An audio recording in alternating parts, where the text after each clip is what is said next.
Hi, I'm Franco, and I run on pit meet. I'm Hannah, and I run on the track. I'm Luke, and I run on the turf. I'm Noah, and I run on the street.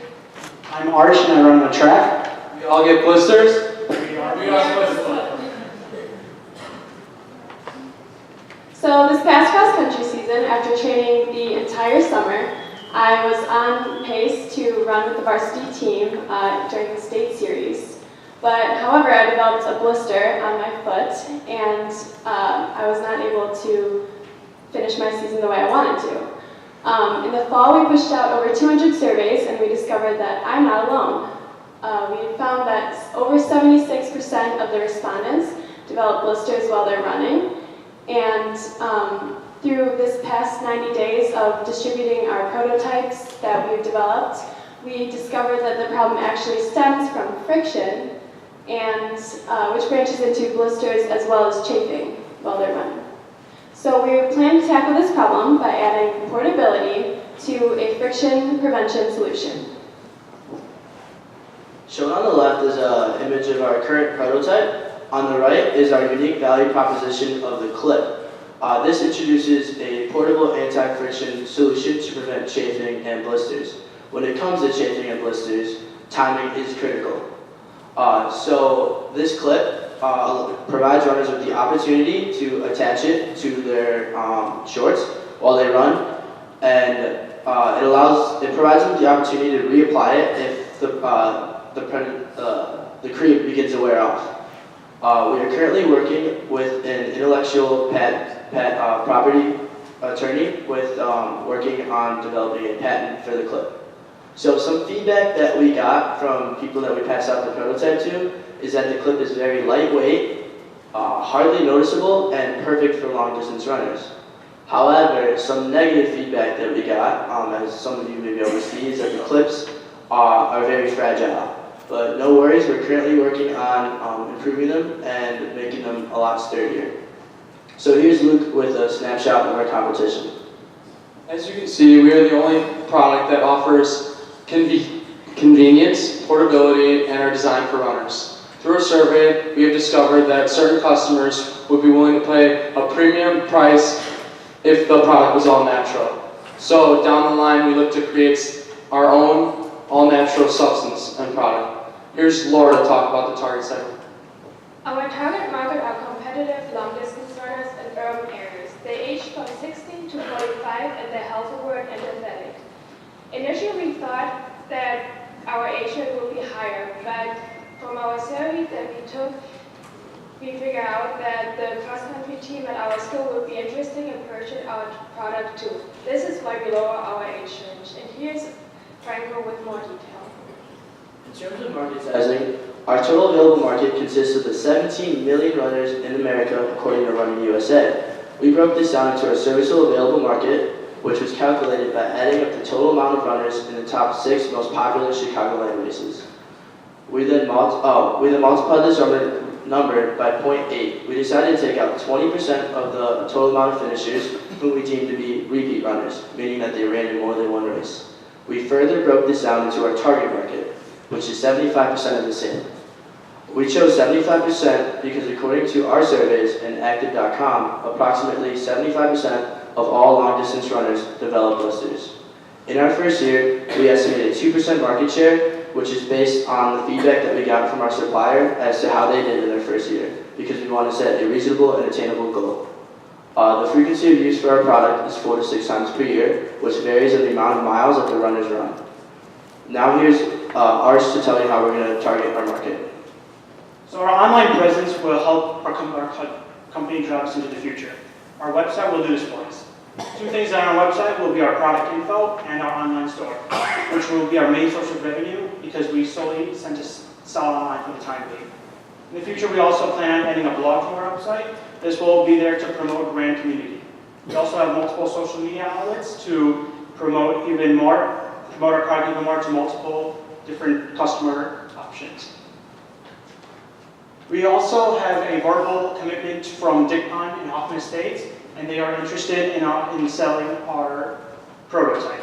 We also plan on going to multiple marathon expos, like the Chicago Marathon here, in the future. And now here's Franco to talk about the money. Now into finance. Our total cost of goods sold comes out to $2.81 per unit. This can be broken down into 4 separate components.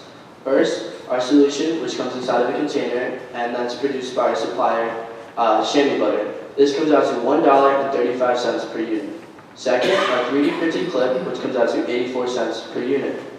Third, our plastic seal label, which comes out to 12 cents per unit. And fourth, our labor cost, which comes out to 50 cents per unit. For our selling price, we decided to use the value-based approach to justify our $5 selling price. With this in mind, our gross margin comes out to 43.8%. Now on to our 5-year revenue plan and our 5 E's to success. In our first year, since we're an emerging company, we want to target a large portion of the Chicagoland running community, and we plan to do this by attending large expos, such as the Chicago Marathon Expo and the Shamrock Shuffle Expo.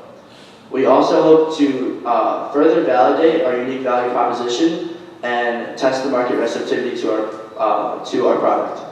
In our second year, we plan to experiment with creating our own solution, and in our third year, we plan to expand to other venues, such as the New York Marathon and the Boston Marathon.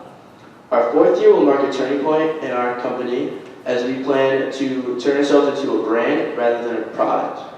So what we learned from analyzing our feedback is that not just runners suffer from blisters, but also many industries such as the women's fashion industry and the military. By our fifth year, we plan to establish ourselves as a dominant force in the anti-friction industry. Now here's Hannah to talk about our MVP process. So initially we asked for just over $485 to purchase 100 units of foot gloss, as well as test out 3 variations of the clip tops that already existed. What we learned is that the foot gloss product is actually too big for runners to conveniently carry throughout their run, and the carabiner clip option at the top was jostling when runners were running, and it was also irritating. So what we decided to do was take the bobby pin and pen cap design, fuse those together, and because we were only funded with half of what we asked for, we had to pivot. We decided to make our own 3D clip design, which we printed on a 3D printer, and we went through a different supplier, which offers a smaller product, which is more convenient for the runners to carry throughout their run. This came out to a grand total of just over $212. So what we've done in the past 90 days is in February we decided between the two suppliers and found that chamois butter was the optimal supplier to quickly test the unique value, being the portability. We also 3D designed our clips. In March we assembled all of our prototypes and began identifying possible targets to test our product and give us feedback.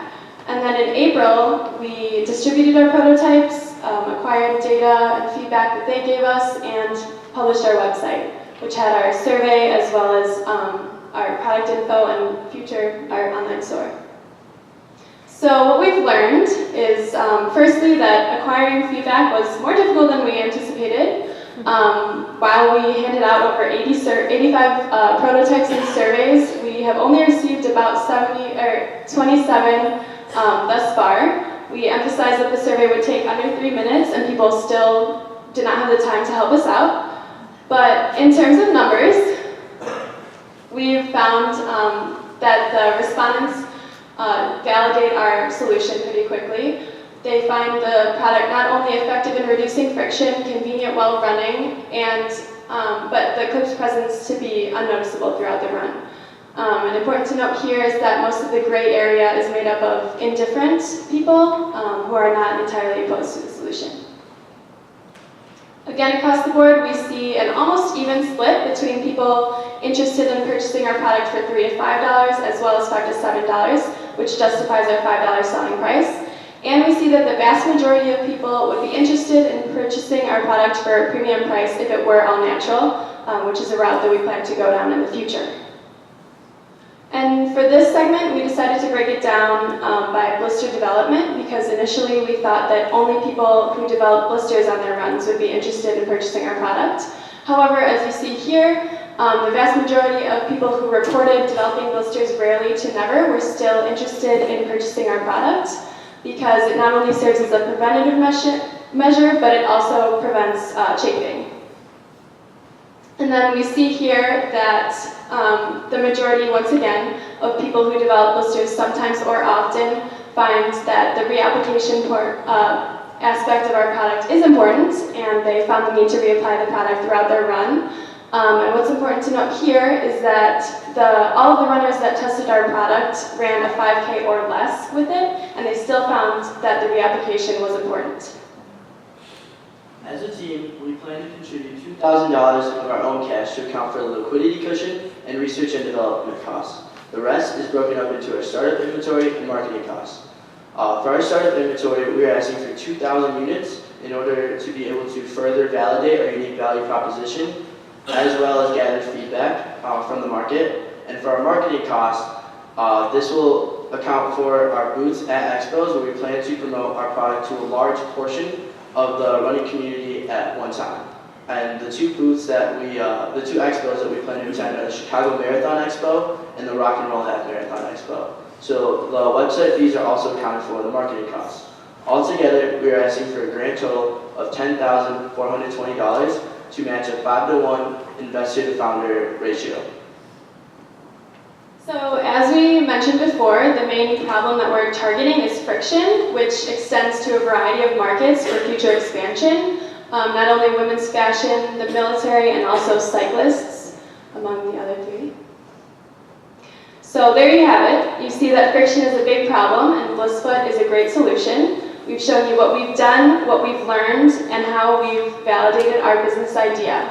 So we thank you for your time, and we look forward to working with you.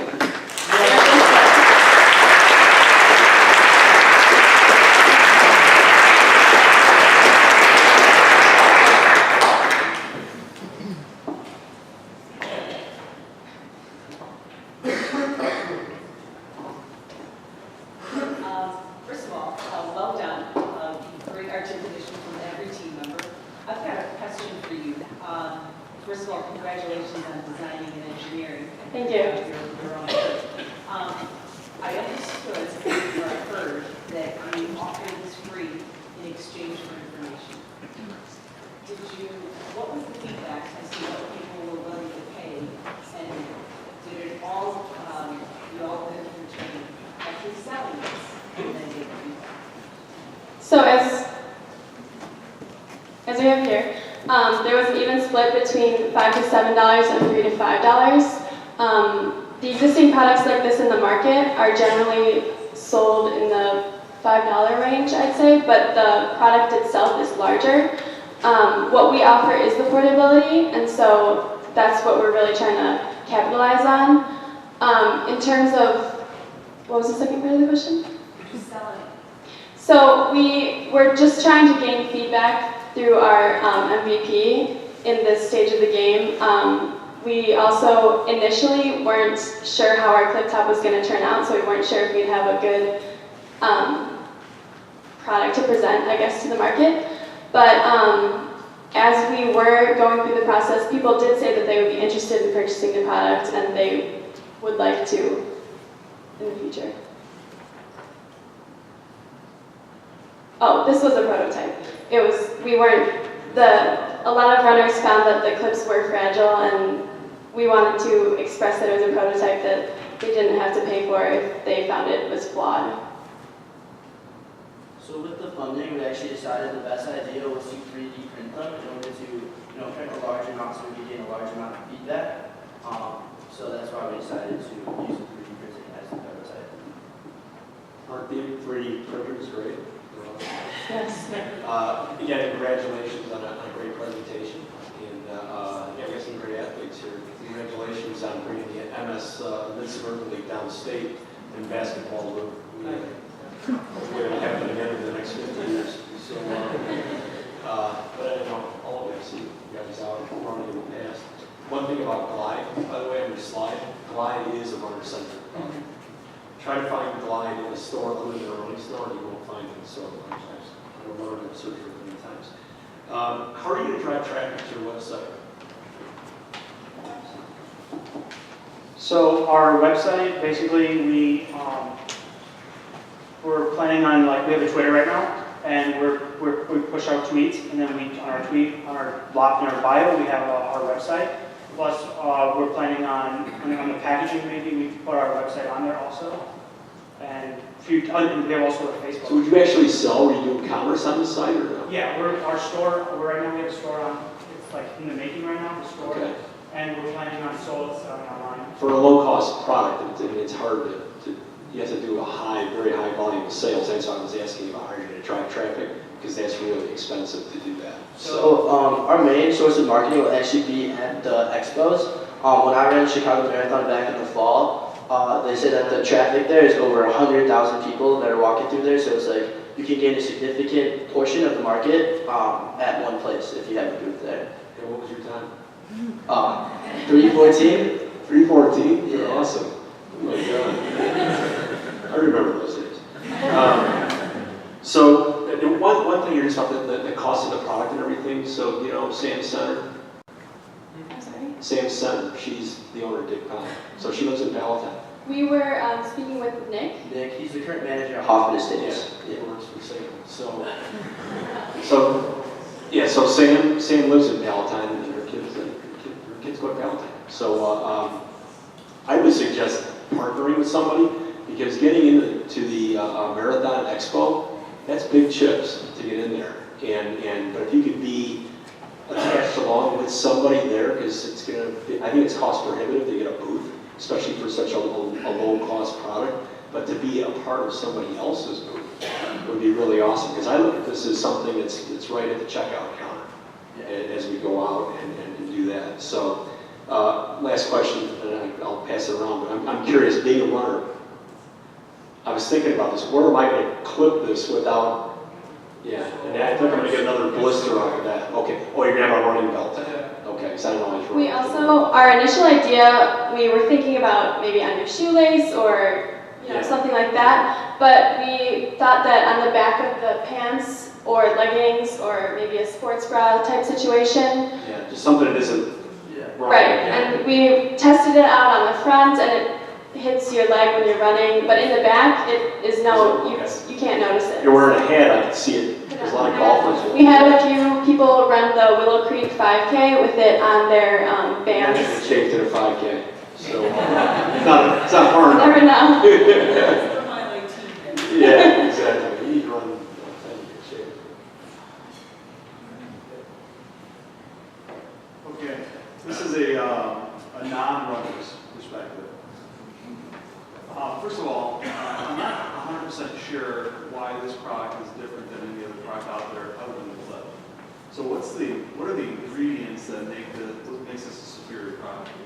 So our unique value that we were testing through our MVP process was the clip, and the portability aspect. Is that beneficial for runners? Is it beneficial in life, basically? This right there is actually private labeled through our supplier, Shandy Butter. We spoke to a product development engineer at Baxter Labs who said to go through the product development process for something like this would take a year and beyond, and then to get it FDA approved, if we would go down that route, would also take more time, which we clearly didn't have with the confines of our class. So we decided to go through a supplier who could offer us a quick validation of our MVP, the portability aspect, and then, as we said in our year 2 projection, we would want to start developing our own products after our portability aspect has been validated. Another thing that we plan to do when we create our own product is, from our surveys, we learned that right here it says that the majority of customers are interested in paying a premium price for all natural ingredients. So when we develop our own product in year 2, that's what we plan to also do to also serve as a differentiator. And then, along with the all-natural, we did, our initial MVP ask was for an all-natural product, but we found that the melting point of that product was pretty low, and so if you were to take it outside when you ran, it would have the potential to melt in the tube if you were using the clip. And so another differentiator we would be intending to do is to find a way to raise the melting point so that you could carry a solid state with you while you're running. Okay, so the product that I have in my hand right now, the Shandy Butter, right? Is this used by runners now? Is this the product? And are you relabeling it then? Or are you just going to simply put your label on this particular product? Yeah, so Shane Butter actually produces these products and they sell it on the market. We have a private label deal with them. We talked to their COO, and he said that they have a MAT policy, so they private label with a couple other different companies. So yeah, that's what we're doing, and we're doing that to validate our unique value proposition and portability. Okay, so this one tube, how long does it last? If I bought this, will this last 4 to 6 times? So our freaking no, 4 to 6 times per year. How often do I have to get a new one? 4 to 6 times per year. So it varies on the amount of miles that you run. If you're only running for 5Ks, it'll be more like 4. If you're training for a marathon, it'll be 6. And that's conveniently, most runners purchase a new pair of shoes every 4 to 6 times per year, which works great because we imagine this to be, if we were to have it at Dig Pond, right where you check out and they have like the shoelaces and stuff, you can just add it on right there. Is at the counter at Dig Pond, there's, $5 jelly beans for energy, $5 this, $5 that. Why not have a $5 blister stick that you want to bring with you on your runs that serves as more than just 100 calories of jelly beans?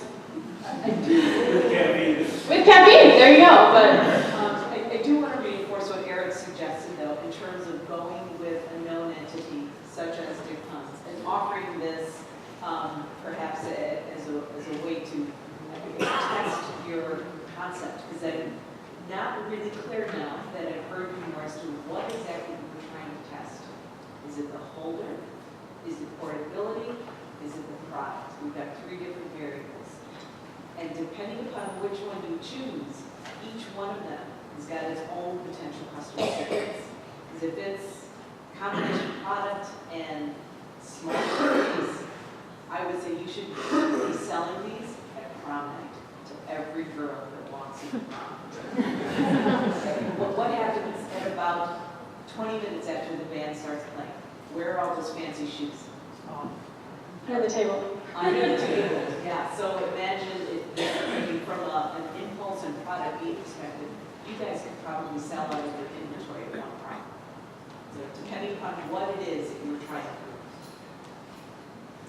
So I thought you were really resourceful in the way that some people might have been turned away from this idea because they want to come up with a product first, right? So I thought that was very resourceful, how you guys, are just, taking somebody else's product, branding yours, and making it unique with the clip. So that would be a good presentation. I really like the idea of 20% founder equity. Put a little your own, stake in the world. But so good job. Thank you.